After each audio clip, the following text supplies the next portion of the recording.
You think vampires are just gothic fiction, fangs, bats, and Dracula? Think again. Because in 18th century Serbia, terrified villagers weren't just whispering ghost stories. They were digging up corpses, driving iron stakes through their hearts, and leaving bodies to rot in public as a warning. And here's the kicker. These vampire hunts weren't backwoods superstitions. They were officially investigated by the Austrian Empire, documented in military reports, and treated as a matter of state security. Yes, government-sanctioned vampire trials, executions of the already dead, and entire communities descending into panic, so extreme it makes modern conspiracy theories look like child's play. Tonight we're not talking about Bram Stoker's fantasy. We're talking about the real vampire panic that spread like wildfire through Serbian villages, and how it escalated into mutilations so grotesque even hardened soldiers were horrified. This isn't just folklore, it's recorded history. And the deeper you go, the darker it gets. We'll climb through the 7 levels of this nightmare, from strange folklore origins to public exhumations, to grotesque medical experiments, to the shocking moment when Europe's most powerful empire officially declared vampires real. So buckle in, because the truth about Serbian vampire stakes is bloodier, crazier, and more disturbing than anything Hollywood ever imagined. It began, as all nightmares do, with something so ordinary it barely raised suspicion. A man died. His name was Petar Blagojević, a farmer in the small Serbian village of Kisielio, buried in the summer of 1725, with nothing remarkable about his passing. He was 62 years old, elderly by the standards of a hard peasant life. His family and neighbors lowered him into the earth and returned to their homes, expecting grief to be their only companion. But grief didn't linger long, fear did. Within days of Petar's burial, villagers began to whisper that they had seen him again alive, wandering the streets at night, knocking on doors, staring through windows, and then more horrifying still, 9 people were dead within a single week. Strong, healthy adults, suddenly wasting away, pale, gasping, whispering with their last breaths that Petar had visited them in the night, pressing on their chest, stealing the very air from their lungs. Now you have to imagine the context. This was a frontier village, newly absorbed into the Austrian Empire, surrounded by Ottoman lands and marked by war, plague, and hunger. Death was common. But this pattern, this uncanny chain of sightings and corpses, felt unnatural. And here's where it gets disturbing. This wasn't a backwoods rumor that stayed hidden among peasants.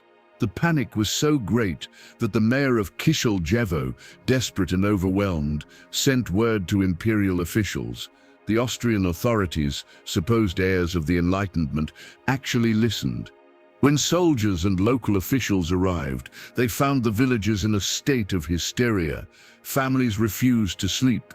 People armed themselves with makeshift weapons.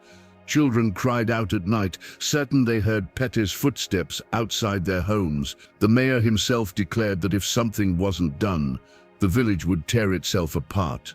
And so, with full authority of the Austrian state, the officials ordered an exhumation. Petar's grave was opened, and what they reported would become the spark that ignited a European-wide vampire craze. Because Petar didn't look like a man who had been dead for 10 days. His body was unnervingly intact, skin supple, face flushed as if with blood. His hair and nails appeared to have grown, his limbs flexible, not stiff. But the most horrifying detail of all was his mouth, glistening with fresh blood, as if he had just fed. Now we know today, of course, that this is the ordinary process of decomposition. The skin retracts, making hair and nails seem longer. Internal gases keep bodies bloated and supple. Blood can seep through the mouth and nose, creating a grotesque illusion of feasting. But in 1725, to a community already convinced that Petar was stalking the living, this was the final proof. The soldiers didn't hesitate. They drove an iron stake through his chest. And here the official report claims a horrifying scream burst from the corpse's mouth, as if Blagojević cried out in agony, though long dead. His body convulsed, blood poured from the wound, and the villagers shrieked in terror. The execution wasn't over.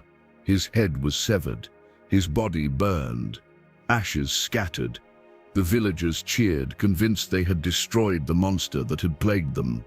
Order, at least temporarily, was restored. And here's the chilling part.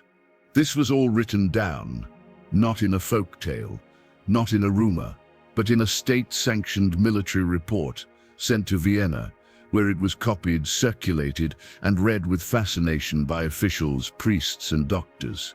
A respected empire had essentially declared, yes, a vampire was killed in Serbia. One village's hysteria had been legitimized by the world's most powerful bureaucratic machinery, and now it was only a matter of time before other villages demanded the same. The panic was contagious. Petar Blagojević may have been dead, but his story was very much alive, and soon, across the Serbian countryside, whispers would grow louder. Graves would be opened, and more corpses would be mutilated. Because in the eyes of terrified peasants and credulous soldiers, Petar was just the beginning. The plague of vampires was only getting started. It should have ended with Petar Blagojević. A village hysteria, a gruesome exhumation, a corpse mutilated to calm frightened peasants. But instead, something far stranger happened.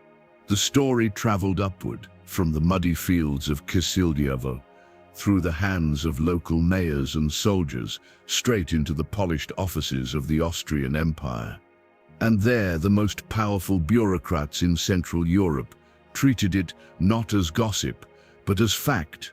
Austria had only recently conquered Serbia, snatching it from Ottoman control. The region was volatile, scarred by war, haunted by plague, teetering between Catholic rule and Orthodox tradition. The empire needed stability, and the last thing officials wanted was a population whipped into chaos by rumors of the dead returning from their graves. So when reports of vampires started to multiply, Vienna did not laugh them off. It did the opposite.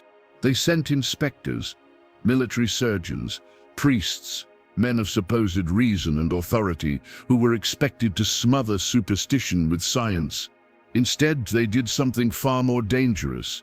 They gave it paperwork. Official reports began to circulate, each one describing corpses dug from the ground that looked, disturbingly, not dead enough. Bodies with supple flesh instead of decay, faces plump and ruddy with color, blood seeping from mouths as though fresh from a kill. Some were said to groan when pierced with stakes. Soldiers, hardened by campaigns against the Ottomans, recorded these details with unnerving seriousness.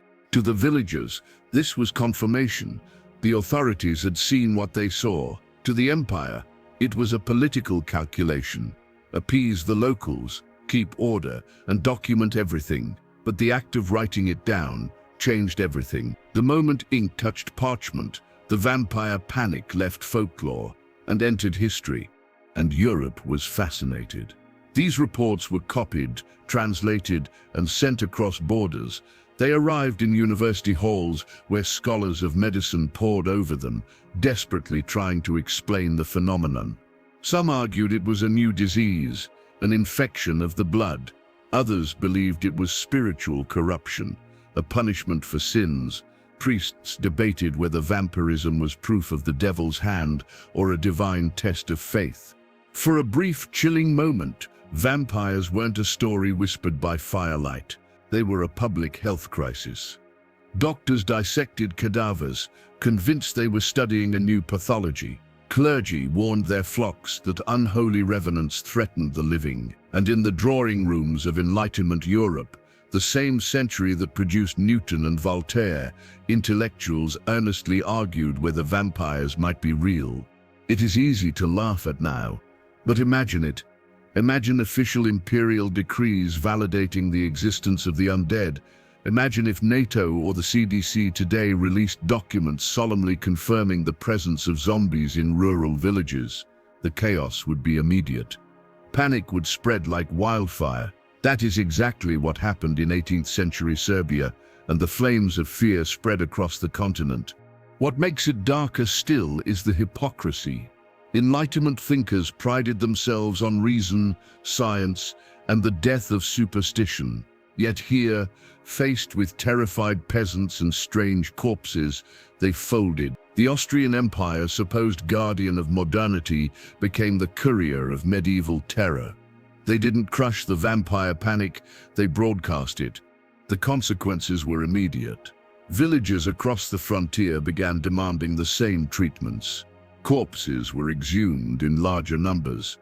Staking, decapitation, and burning became not just tolerated, but endorsed, because if the empire had admitted vampires were real in one case, why not in all? Fear metastasized into policy, and the contagion of belief grew teeth.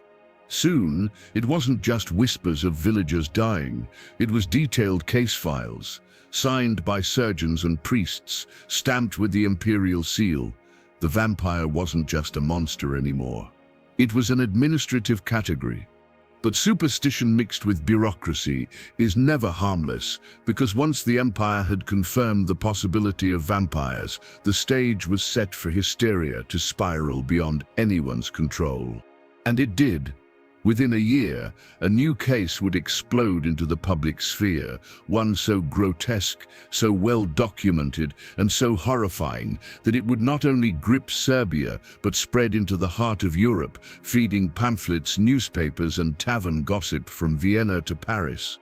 It was the case of a soldier named Arnold Paole, and what his village did to him would make Petar Blagojević look like a bedtime story. He was supposed to be a soldier, a man hardened by battle, shaped by blood and discipline, someone who should have been the last person to fall victim to superstition. But in 1726, in the Serbian village of Medveđa, Arnold Paole became the epicenter of the most infamous vampire panic in history, and what happened to him would unleash horrors that shocked Europe for decades. Arnold had lived with a secret. During his military service, he claimed he had been attacked by a vampire somewhere along the Ottoman frontier. Terrified of being cursed, he admitted to his neighbors that he had smeared himself with earth from the vampire's grave and eaten its blood-soaked dirt to protect himself. The ritual was grotesque, desperate, and ineffective, because only a few years later, Arnold Paole died in a farming accident. He broke his neck after falling from a hay wagon. For most men, death is the end of the story. For Arnold, it was the beginning. Weeks after his burial, villagers began to murmur. They swore they saw Arnold wandering the fields at dusk, lurking near homes at night, watching silently from shadows. And then people started dying. First a woman, then a child, then a farmer. Each one wasted away with uncanny speed, whispering on their deathbeds that Paole had visited them. The panic exploded.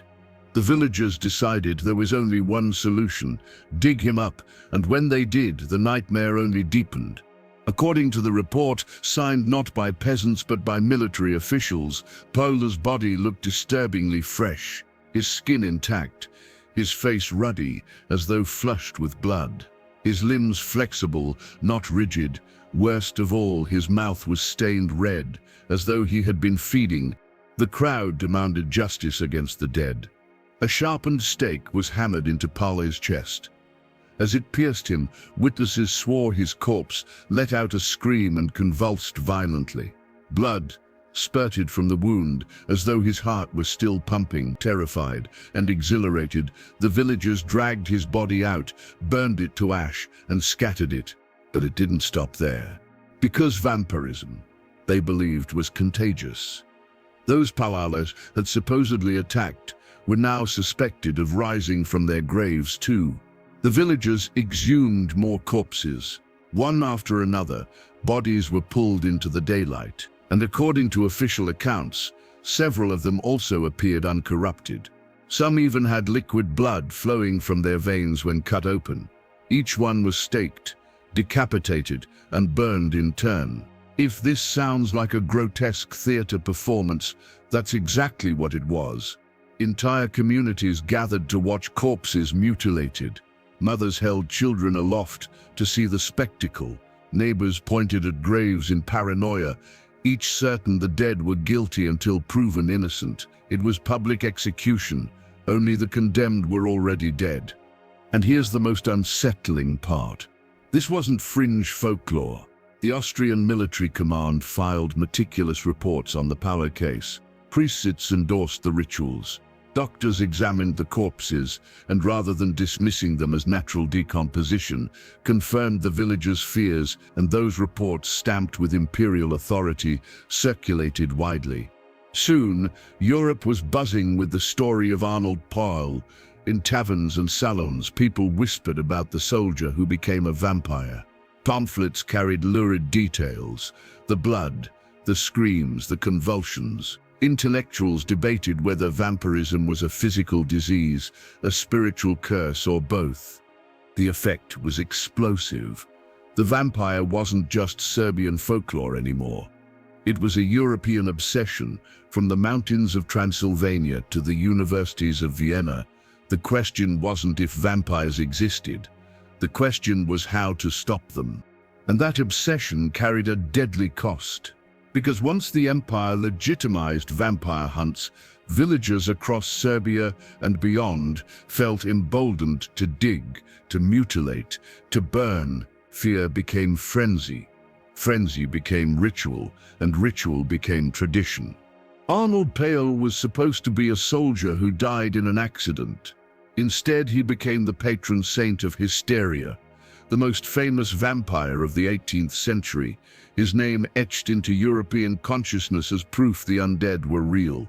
But if you think mutilating one soldier and a handful of villagers was grotesque enough, wait, because soon the vampire panic would evolve beyond corpses. It would become ritualized horror, a set of traditions so disturbing they turned entire communities into executioners. The exhumations weren't just desperate acts anymore. They became ceremonies, and what villagers did to bodies in those ceremonies was darker than any legend. The nightmare should have ended with Arnold Paole's ashes scattered across the soil of Medvedja, but instead it set a precedent. The vampire hunt had become a blueprint, a script that terrified villagers could follow whenever fear took hold. And what began as desperate improvisation soon hardened into ritual, gruesome, methodical, almost liturgical in its precision. Picture it, a village gathered not for a festival, not for worship, but for the mutilation of the dead. Graves were opened in broad daylight, coffins pried up from the soil as families pressed against each other to watch. Children stood on tiptoe, mothers clutched them tighter, and fathers armed with axes or sharpened stakes stepped forward like executioners. This was no private act. It was a community event, a performance. The rituals were as violent as they were bizarre. First, the corpse was inspected. Officials, priests, or sometimes self-proclaimed vampire hunters would lean over the body, looking for signs of life in death, flesh that hadn't rotted, lips red with blood, limbs that bent too easily, and of course, once the villagers believed they saw those signs, the execution began. A stake, often iron, sometimes wood, occasionally sharpened farming tools, was driven through the chest. The impact split ribs, tore through lungs, and ruptured organs swollen with decomposition gases. This created a horrible illusion. The body groaned, writhed, sometimes even expelled blood. To peasants who had never seen the science of decay, this was proof that the vampire had been caught mid-feed. But it didn't end with the stake. Corpses were decapitated, their heads placed between their legs or tossed into rivers. Bodies were burned on massive pyres, the smoke drifting over the same fields where children once played. And in some villages, the rituals became even more macabre. Ashes of the vampire were sometimes mixed into water or food and consumed by survivors, a ghastly attempt to inoculate themselves against the curse. It was medicine by cannibalism, superstition masquerading as cure. And the crowd cheered. They cheered because they believed their families were safe, because they thought the nightmare had been contained, The grotesque spectacle became catharsis, like a public execution designed not just to punish the guilty, but to reassure the living. Only here the guilty were corpses that could not speak for themselves. Think of the irony. In an age when kings and scholars spoke of reason, science, and enlightenment, entire communities treated graveyards like theaters of blood. It was medieval horror surviving in the very century of modernity, like a reality TV show produced by fear and carried out with blades. And of course, once the rituals became codified, they spread. Neighboring villages copied them. Traveling priests and soldiers carried the blueprint of vampire destruction across Serbia and beyond. Each ritual reaffirmed belief. Each mutilation of the dead created another proof that the undead had been real all along. This was no longer panic. This was tradition. A grotesque inheritance passed from village to village, parent to child, church to state, and with each exhumation, the boundary between protection and spectacle blurred further. But the rituals had another consequence. They created an opportunity for those clever or cruel enough to exploit fear. Because once vampire killing became a service, a ritual that required expertise, there were people ready to offer themselves as professionals. The next stage of the hysteria wasn't just communal horror, it was business. And nothing corrupts faster than when someone finds a way to profit from fear of the dead. Fear is powerful, but fear mixed with opportunity, that is irresistible.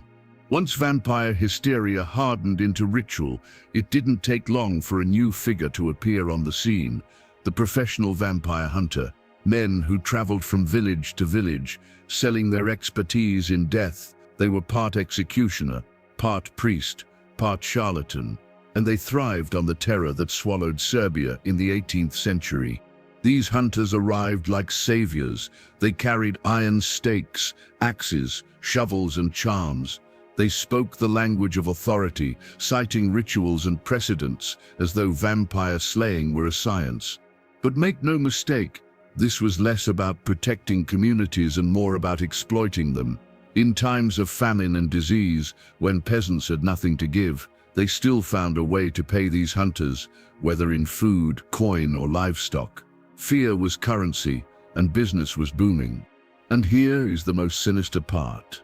Hunters rarely waited for suspicion to arise. They often planted it themselves. A sickly child, a woman who wasted away from tuberculosis, a sudden unexplained death. These became opportunities. The hunter would mutter that the signs looked unnatural, that perhaps the dead were walking again. He would then reluctantly offer his services, fanning embers of panic into roaring flames. What followed was predictable. Graves were opened, bodies desecrated, rituals performed. The hunter stood at the center of it all, directing the crowd, collecting payment, and leaving behind not peace, but a deeper, darker paranoia. Because once one supposed vampire was destroyed, people began to wonder, who else, which other graves hid monsters? Which other neighbors might soon rise from the dead? It was a grotesque business model, but not an unfamiliar one. Think of it like a medieval protection racket. Modern con artists sell miracle cures, fake exorcisms, or conspiracy-laden survival kits. In 18th century Serbia, the product was vampire safety, and the cost was endless mutilation of the dead. The professional hunters gave the panic structure. They normalized it, industrialized it. Communities no longer waited for soldiers or priests to intervene. They had their own traveling specialists, grave diggers and mercenaries of superstition who made sure that vampire executions happened on schedule. What had once been desperate improvisation was now a system, and the more systematic it became, the more terrifying the scale of the violence grew. Whole cemeteries were turned upside down, graves were hacked open indiscriminately. Corpses were staked, not because of suspicion, but because hunters needed to prove their worth. The logic was simple: better to destroy too many bodies than risk leaving one vampire alive. Innocence no longer mattered. The dead had no defense. Imagine being a grieving family, having laid your child or spouse to rest, only to watch a stranger dig them up, tear their corpse apart, and declare that this was for your own safety. And worse, imagine being forced to cheer while it happened, because to object would mean risking suspicion yourself. That was the power of the hunters. They didn't just kill the supposed vampires, they made communities complicit in their own horror. It was greed feeding hysteria, hysteria feeding greed. A self-perpetuating cycle that made vampire hunting less about faith or science and more about commerce. A grotesque economy of blood and ashes. But as disturbing as this was, it still wasn't the darkest turn the panic would take. Because while hunters lined their pockets, another group began to circle around the hysteria. Not con men, not peasants, but men of medicine, Enlightenment doctors, fascinated by these vampire reports, decided to get involved, and their involvement would make the horror infinitely worse. It is tempting to believe that science saves us from superstition, that reason steps in to correct the madness of rumor and ritual. But in the Serbian vampire panic, science didn't cure hysteria. It weaponized it. Enlightenment doctors, men who should have been the apostles of reason, became its executioners. And in their quest to understand death, they performed horrors that only deepened the terror. By the early 1730s, reports of vampire attacks had reached fever pitch. Villages were mutilating corpses by the dozen, soldiers were documenting every detail, and pamphlets were spreading the panic across Europe. Doctors, curious and skeptical, began to insert themselves into the exhumations. They came not to mock the villagers, but to investigate. They wanted to see with their own eyes whether these bodies truly defied death. What they found horrified them and thrilled them. In grave after grave, they uncovered corpses that appeared too alive.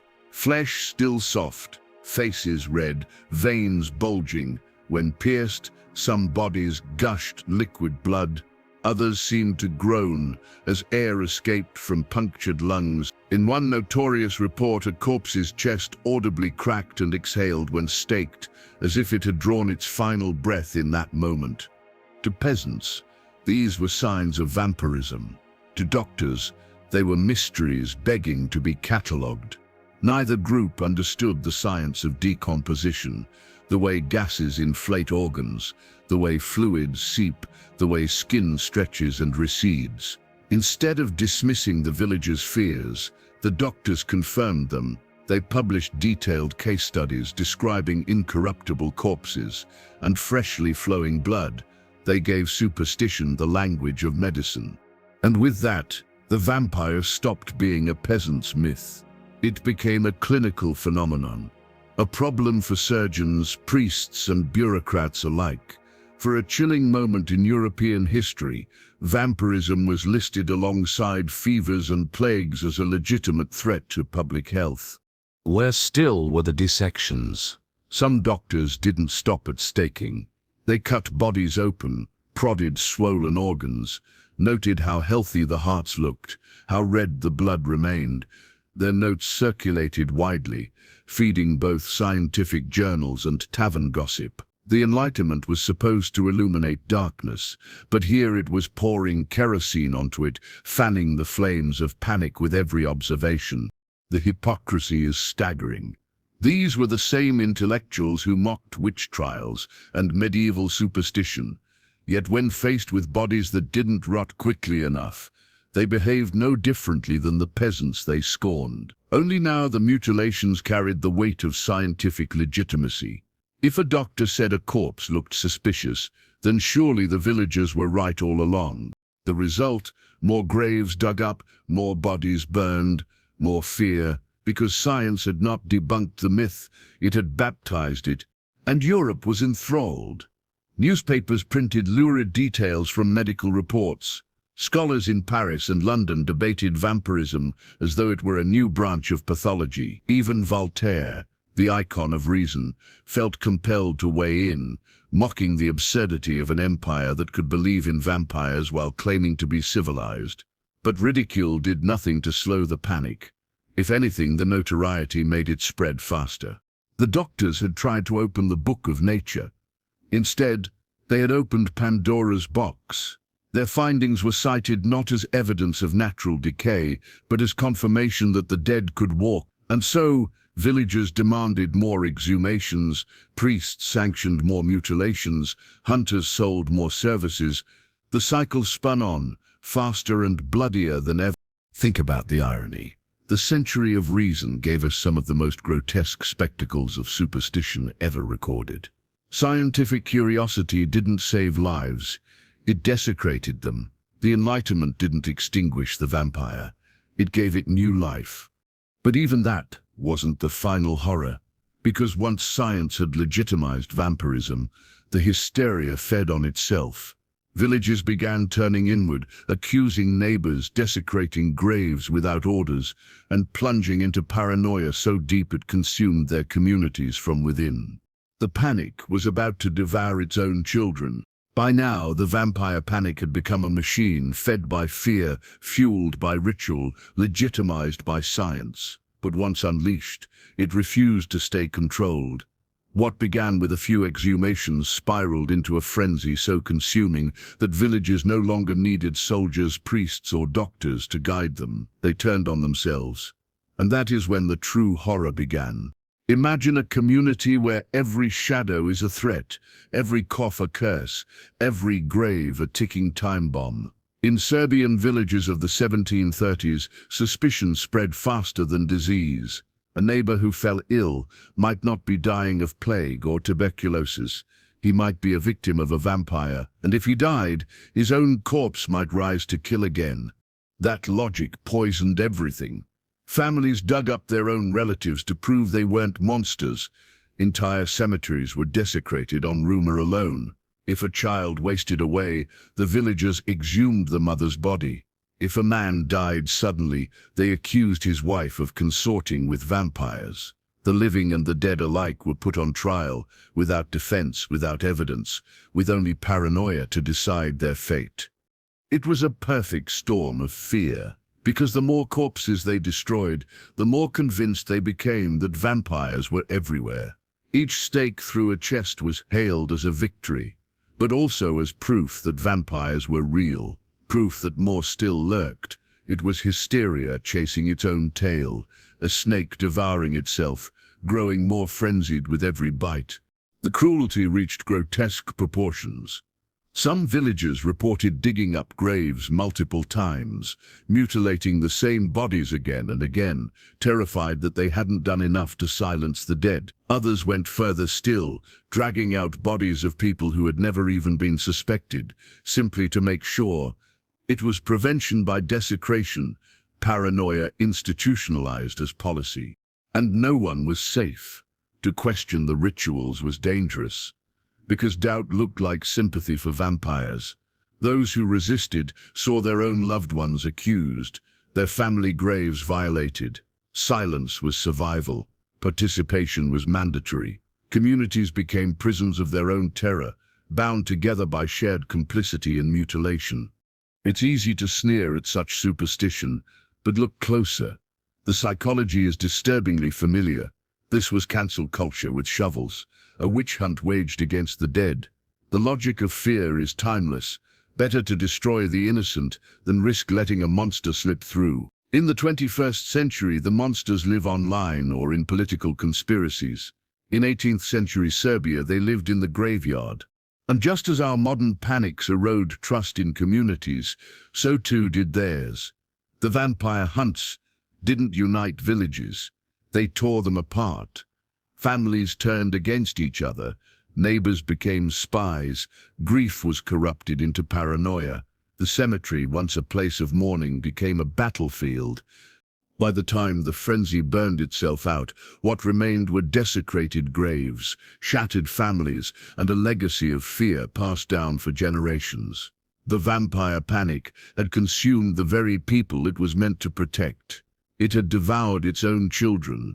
But even as Serbian villages collapsed under the weight of their paranoia, the outside world was watching, and far from dismissing the madness, Europe was fascinated. These grotesque tales of graveyard mutilations didn't die in the Balkans. They spread across borders, re-emerging in Western salons and literary circles. And it was there, far from the muddy cemeteries of Serbia, that the vampire would be reborn, not as a peasant's terror, but as a cultural icon. By the time Serbian villages had mutilated their last suspected corpse, the damage was done. The vampire panic had left cemeteries desecrated, families destroyed, and trust shattered. But while the Balkans staggered under the weight of their own hysteria, the rest of Europe looked on with something different. Fascination. What was a living nightmare in Serbia became entertainment in Vienna, Paris, and London. The reports of Petar Blagojević, Arnold Paole, and countless unnamed corpses didn't vanish into dusty archives. They were copied, translated, and reprinted in pamphlets that sold like wildfire. Soldiers' testimonies about groaning corpses and spurting blood were retold with relish in coffeehouses. Doctors' descriptions of incorruptible bodies circulated in scholarly journals, only to be twisted into sensational gossip by newspapers. For the educated elite, these tales were irresistible. Vampires embodied everything Europe loved to sneer at: the backwardness of peasants, the superstitions of the Orthodox East, the grotesque rituals of people still trapped in medieval fear. But ridicule didn't stop the obsession. It only fed it, because the same intellectuals who mocked Serbian villagers by day whispered about blood-drinking revenants by night. Soon the vampire leapt from report to imagination. Writers seized on the stories, reshaping them into something darker, more seductive. In the 18th century, poets and dramatists began experimenting with vampire characters. Noble, foreign, exotic figures who haunted the fringes of European society. The vampire shifted from bloated corpse to aristocratic predator, a transformation that said more about Western fears of foreign invaders than about the dead in Serbian soil. By the 19th century, the metamorphosis was complete. John Polidori's The Vampire, written in 1819, introduced Europe to the vampire as a charming but deadly nobleman. And half a century later, Bram Stoker's Dracula crystallized the myth forever. Dracula was Transylvanian, Eastern, dangerous, an echo of the very hysteria that had erupted in the Serbian frontier. The grotesque mutilations of peasants became Gothic horror for middle-class readers, blood and terror repackaged as entertainment. Think about the cruelty of that transformation. In the Balkans, people had watched their loved ones' bodies dragged from graves, staked and burned before their eyes. They had swallowed ashes in desperate rituals, mutilated corpses to protect their children, and torn their communities apart. And in Western Europe, those same horrors became fuel for novels, theatre, and later films. The suffering of peasants became profit for publishers. Their grief became someone else's fantasy. It's no different, really, from how modern true crime rips apart real tragedies for mass consumption, or how horror films are based on a true story that belonged to someone else's trauma. The vampire craze of Serbia was an early version of this grotesque recycling pain, transformed into legend hysteria, repackaged as culture. But there's an even darker irony. The vampire, as it traveled west, shed its peasant roots and became a metaphor for the very elites who consumed the stories. No longer a dead farmer bloated with decay, the vampire became a nobleman, a count, a predator, feeding on the powerless. In myth, the villagers who once mutilated corpses now became the heroes, while the aristocracy embodied the monster. The panic had flipped upside down, but its violence remained intact, just redirected into fiction. By the time Dracula sank his teeth into Victorian England, the Serbian dead had long been forgotten. Their graves were silent, their names erased, their mutilations remembered only in obscure reports. But the legend they inspired had become immortal. And yet, beneath the Gothic castles and velvet capes, the real horror still lingers.